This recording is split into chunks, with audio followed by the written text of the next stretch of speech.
اعوذ باللہ من الشیطان الرجیم بسم اللہ الرحمن الرحیم۔ میں ہوں تفسیر پوائنٹ سے۔ السلام علیکم۔ نبی کریم صلی اللہ علیہ وآلہ وسلم اللہ تعالیٰ کو سب مخلوق سے زیادہ محبوب تھے۔ اللہ تعالیٰ نے آپ کو تمام مخلوقات میں سے منتخب فرما کر اپنی رسالت سے سرفراز فرمایا، لہٰذا اللہ تعالیٰ کی محبت اور نبی کریم صلی اللہ علیہ وآلہ وسلم سے ہماری محبت کا تقاضا ہے کہ ہم آپ کا تفصیلی تعارف حاصل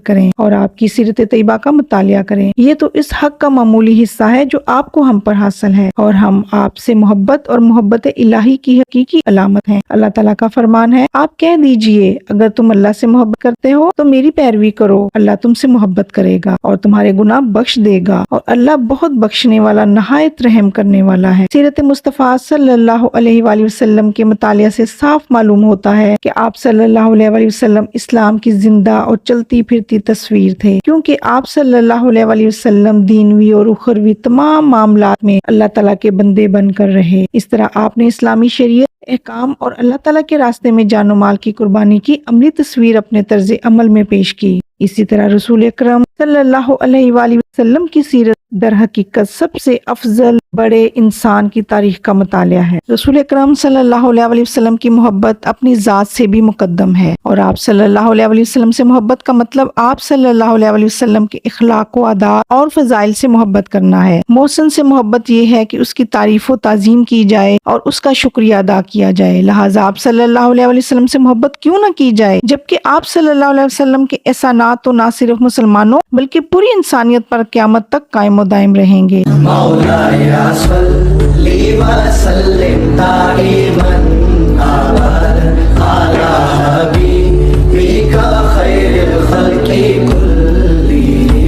آپ صلی اللہ علیہ وآلہ وسلم ان کے لیے اللہ تعالیٰ کی طرف سے ہدایت لے کر تشریف لائے، لہٰذا آپ سے محبت مرتبہ کے لحاظ سے ہر قسم کی محبت سے بے انتہا اعلیٰ اور بالا ہے، کیونکہ ہماری زندگی میں سب سے زیادہ اثر آپ صلی اللہ علیہ وآلہ وسلم ہی کا ہے، لہٰذا ہم تو ہر شے سے بڑھ کر آپ صلی اللہ علیہ وآلہ وسلم سے محبت کریں گے، حتیٰ کہ اپنی جان سے بھی بڑھ کر، تاہم ہم آپ صلی اللہ علیہ وسلم سے کچھ حاصل کر سکیں اور آپ صلی اللہ علیہ وسلم کے احکام کو ہر چیز پر مقدم کر سکیں، اسی طرح ہم آپ کا کچھ حق ہی ادا کر سکیں گے۔ فرمان باری تعالیٰ ہے، جو کچھ رسول اکرم صلی اللہ علیہ وآلہ وسلم تمہیں دیں اسے مضبوطی سے پکڑ لو۔ رسول اکرم صلی اللہ علیہ وسلم نے بھی فرمایا ہے، تم میں سے کوئی شخص اس وقت تک صاحب ایمان نہیں ہو سکتا جب تک میں اسے اس کے والدین، اولاد اور سب لوگوں سے بڑھ کر محبوب نہ بن جاؤں۔ سیرت کے مطالعے سے ہمیں یہ بھی پتہ چلتا ہے کہ ہمارے نبی کریم صلی اللہ علیہ وآلہ وسلم اور ہم پر اللہ کے کس قدر احسانات ہیں۔ اللہ تعالیٰ کا فرمان ہے، اور اسی طرح ہم نے آپ کی طرف اپنے حکم سے ایک روح کی وحی کی۔ آپ نہیں جانتے تھے کہ کتاب کیا ہے اور ایمان کیا ہے، لیکن ہم نے اسے نور بنا دیا۔ ہم اپنے بندوں میں سے جسے چاہیں اس کے ذریعے سے ہدایت دیتے ہیں، اور بلا شبہ آپ سیدھے راستے ہی کی طرف رہنمائی کرتے ہیں۔ اس اللہ کے راستے کی طرف جو آسمانوں اور زمین کی ہر چیز کا مالک ہے، آگاہ رہو، اللہ ہی کی طرف تمام معاملات لوٹتے ہیں۔ انبیاء کی تاریخ کے مطالعے کی اہمیت مسلمانوں کے نزدیک تو مسلمہ ہے، لیکن سابقہ امتیں بھی اس کی اہمیت سے غافل نہ تھیں۔ اللہ تعالیٰ کا فرمان ہے، البتہ یقیناً ان کے بیان واقعات میں عقل والوں کے لیے عبرت ہے، اور یہ قرآن گھڑی ہوئی بات نہیں بلکہ اپنے سے پہلی کتابوں کی تصدیق اور ہر چیز کی تفصیل ہے، اور ایمان لانے والوں کے لیے ہدایت اور رحمت ہے۔ سیرت نبویہ کے تعارف سے ہمیں مختلف امتوں اور نظاموں کا تعارف بھی حاصل ہو جاتا ہے جنہوں نے اسلام سے قبل اس جہان پر حکومت اور سرداری کی، خواہ سیاسی طور پر یا فکری طور پر، دینی طور پر یا اخلاقی طور پر۔ اسی طرح ہمیں اس نعمت کا بھی پوری طرح احساس ہو جاتا ہے جو اسلام کی بدولت لوگوں میں پیدا ہوئی، جیسے کہ سیدنا عمر کا قول ہے، جو شخص دور جہالیت سے واقف نہیں وہ اسلام کا احسان نہیں سمجھ سکتا، لیکن سیرت مصطفیٰ میں جو صداقت پائی جاتی ہے وہ کسی بھی طور پر کسی دوسری شخصیت کی سیرت میں نہیں ملتی، خواہ وہ کتنی ہی عظیم شخصیت کیوں نہ ہو۔ لہٰذا ہمیں سیرت نبویہ کے مطالعہ سے خالص سچ ہی ملتا ہے، جس میں کوئی جعل سازی نہیں، جیسے کہ بعض دیگر شخصیات میں پائی جاتی ہے۔ اسی طرح آپ کی سیرت کے مطالعہ سے ہمیں ایسی تفصیلات اور حقائق معلوم ہوتے ہیں جو کسی اور جگہ نہیں ملتے۔ یہ بات بھی معلوم ہونی چاہیے کہ آپ صلی اللہ علیہ وآلہ وسلم کا ذکر آپ کے دور سے بہت پہلے مشہور ہو چکا تھا، گزشتہ امتوں میں بھی آپ کا تذکرہ موجود تھا، مثلا جیسے سیدنا عیسیٰ علیہ السلام کے دور میں اللہ تعالیٰ فرماتے ہیں، اور جب عیسیٰ ابن مریم نے کہا، اے بنی اسرائیل، بے شک میں تمہاری طرف اللہ کا رسول ہوں، تصدیق کرنے والا ہوں اس کتاب توریت کی جو مجھ سے پہلے ہے، اور ایک رسول کی خوشخبری خوشخبری دینے والا ہوں جو میرے بعد آئے گا، اس کا نام احمد ہوگا۔ پھر جب وہ رسول ان کے پاس واضح نشانیوں کے ساتھ آیا تو وہ بولے یہ تو کھلا جادو ہے۔ اسی طرح حضرت موسیٰ علیہ السلام کے زمانے میں بھی آپ کا ذکر کیا تھا۔ اللہ تعالیٰ کا فرمان ہے، یعنی وہ لوگ جو اس رسول امی نبی محمد مصطفیٰ صلی اللہ علیہ وسلم کی پیروی کرتے ہیں، جس کا ذکر وہ اپنے ہاں توریت اور انجیل میں لکھا پاتے ہیں، وہ انہیں اچھے کاموں کا حکم دیتا ہے اور انہیں برے کاموں سے روکتا ہے، اور وہ ان کے لیے پاکیزہ چیزیں حلال کرتا ہے اور ان پر ناپاک چیزیں حرام ٹھہراتا ہے، اور ان پر سے ان کے بوجھ اور وہ توق اتارتا ہے جو ان پر تھے۔ پھر جو لوگ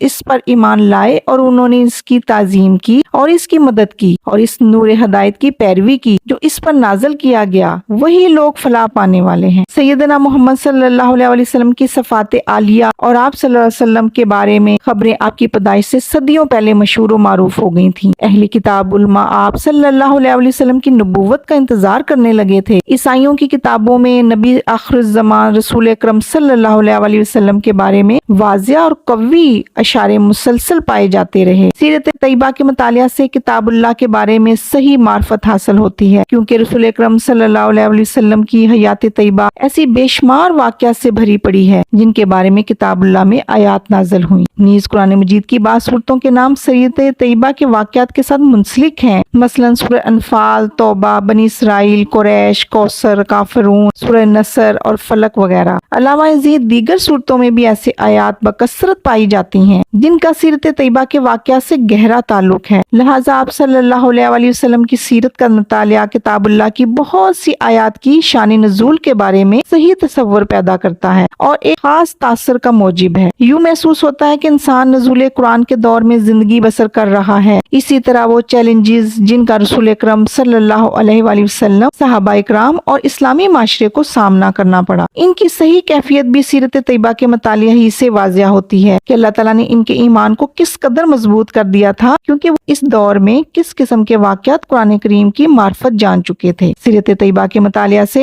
صحابہ اکرام کے مناقب و فضائل بھی معلوم ہوتے ہیں اور ان کے ساتھ محبت میں اضافہ ہوتا ہے، نیز ان کے درجات معلوم ہوتے ہیں جن کی طرف اللہ تعالیٰ نے اشارہ فرمایا، اور تمہیں کیا ہے کہ تم اللہ کی راہ میں خرچ نہیں کرتے، جبکہ آسمانوں اور زمین کی میراث اللہ ہی کے لیے ہے۔ تم میں سے جن لوگوں نے فتح مکہ سے پہلے خرچ کیا اور جہاد کیا، یہ ان لوگوں کے برابر نہیں ہے جنہوں نے فتح مکہ کے بعد یہی کام کیے۔ یہ پہلے کرنے والے لوگ درجے میں ان لوگوں سے عظیم تر ہیں جنہوں نے اس فتح کے بعد خرچ کیا اور لڑائی کی۔ اللہ نے ہر ایک سے اچھی جزا کا وعدہ کیا ہے اور اللہ اس سے خوب باخبر ہے جو تم عمل کرتے ہو۔ مولاي صل وسلم دائما ابدا على حبيبك خير الخلق كلهم محمد سيد الكونين والثقلين، محمد سيد الكونين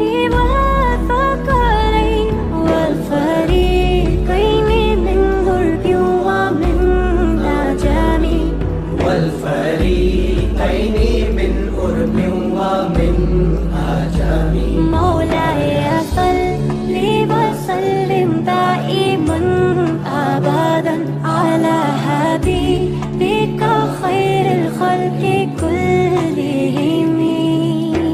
جی ناظرین، اس کے بعد ہم حضور اکرم صلی اللہ علیہ وسلم کی پیدائش، جوانی، ان کے واقعات بیان کریں گے۔ اس کے ساتھ ہی ہمیں اجازت دیجیے۔ اللہ تعالیٰ سے دعا ہے کہ اللہ تعالیٰ ہمیں قرآن پاک کو پڑھنے، سمجھنے اور اس پر عمل کرنے کی توفیق عطا فرمائے۔ آمین ثم آمین۔ جزاک اللہ۔ اجازت دیجیے۔ اللہ حافظ۔